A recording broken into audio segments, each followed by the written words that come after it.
Hey, what's going on, y'all? I know y'all heard about that old crazy controversy with Shea Moisture and how they tried to play the black women. Oh my God. If you're not familiar with Shea Moisture is supposedly was designed to be like a hair care line for women who have black women who have natural hair. And they just put out a new ad campaign where the commercial featured one biracial young lady and two white women. And there was, of course, a social media outrage because it's like if this product was constructed uh, in the beginning for African American women, why are you now featuring people that really don't represent what the product is all about? And for me personally, it doesn't really surprise me because a lot of times when companies get to a certain level, they feel like in order to reach a certain level financially or to be in a certain position, they have to branch out and include other people, which I mean, I don't see how they could because the product, they would have to alter the product considerably in order for Caucasian women to actually use it and for it to work for them. And instead of altering the product, which is what they did, what they should have done is bring out a new line for white women as well so that they could use their line and it could, and it wouldn't have been so bad. And I think, and also additionally, I really feel like if you're going to do like a hair care line or any type of hair care or beauty, you start your company off as you have the company for everybody, especially because you have to look beyond what you're doing for the moment. You can't, if you're going to be African American only, then be that and keep that. But you can't, say, oh, we're all for African Americans, and then later on down the line, all of your commercials have nothing but maybe one little token biracial child who, if you look at her, she could pass for white. Like, she doesn't represent people of my hue. And it ain't nothing, I don't have nothing against biracial women because they all have issues dealing and trying to style their natural hair.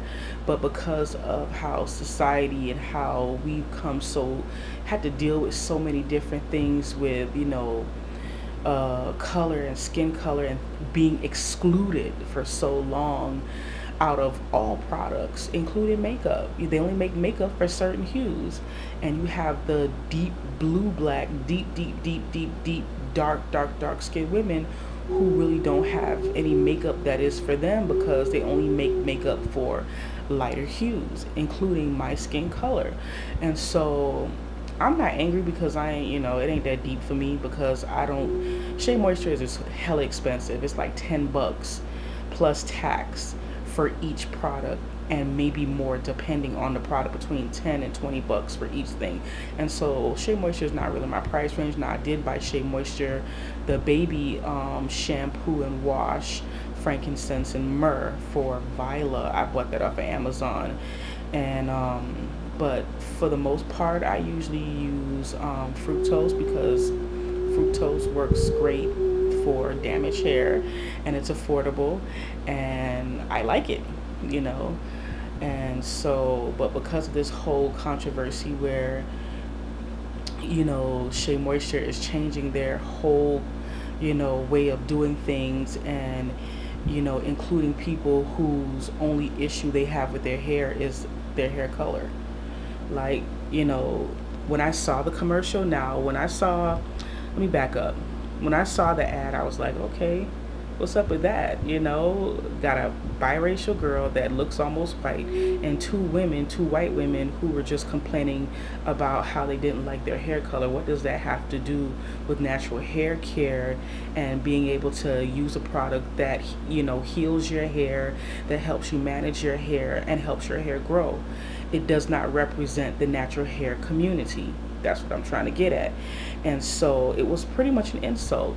Now, the CEO came on board. He's done several interviews about the whole subject and said that there was a series of videos that featured all different hues of women.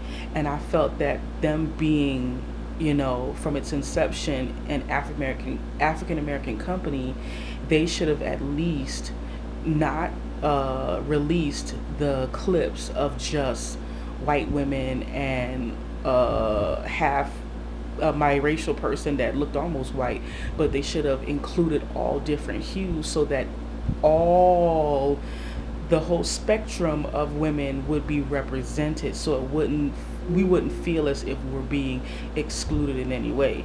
And I think that's just what he would have done. But for me personally, I am not a bandwagoner, you know, bandwagoner. I don't jump on bandwagons. I don't follow trends because I'm too much of an individual, okay?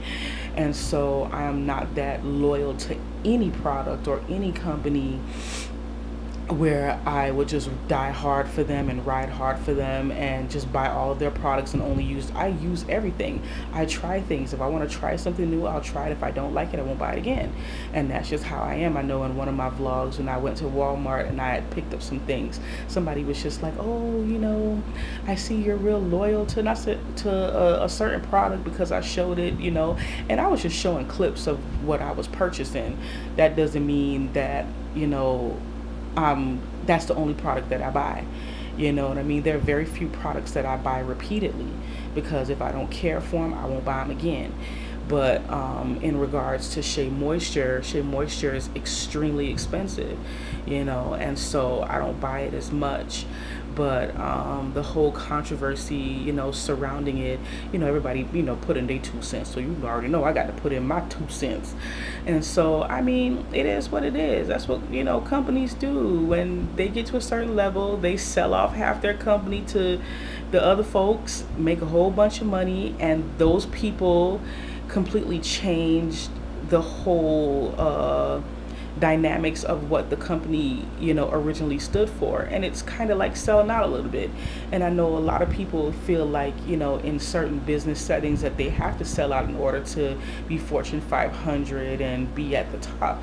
And I just think it's kind of messed up that people feel like they have to do that. And as a result, you know, Shea Moisture is going to lose a lot of their core base because their products are not 110% geared for white women to just, you know, completely abandon, you know, all of those other folks and, you know, just commit to them. And so it's important when you create a product and you are targeting one demographic that you stick to that demographic. Now, if you want to change, do what Pantene did. Pantene, from as far as I can remember, has been a product for white women. Now all of a sudden they've created this platinum or gold line that was formulated and geared to black women, you know, for natural hair care, because all of a sudden, because of all of the natural hair bloggers, YouTubers, and, you know, natural hair has just become this big thing. Everybody wants to jump on the bandwagon and get them a little piece of that hair care money, that natural hair care money. I ain't mad at you, you know, but they made a line and their commercials and their print ads reflect people that look like me. You understand what I'm saying? And so they were able to transition and include African American women and nobody cared. You know what I'm saying? And that's what Shea Moisture would have done. I wouldn't say anything about their ad as far as eliminating the ad that had the white women and the biracial girl in it. Keep that. But then add some more clips of all different hues, all different hair types, so it doesn't seem like, okay, you made a series of 24 videos and the only video that you showed nationally was the video of the super light-skinned biracial girl and the white women. That's the video you decided to play nationally, which kind of makes it like, dang, so you ain't gonna play the other videos for nobody else? You know what I'm saying? That's how it looked. It just looked bad.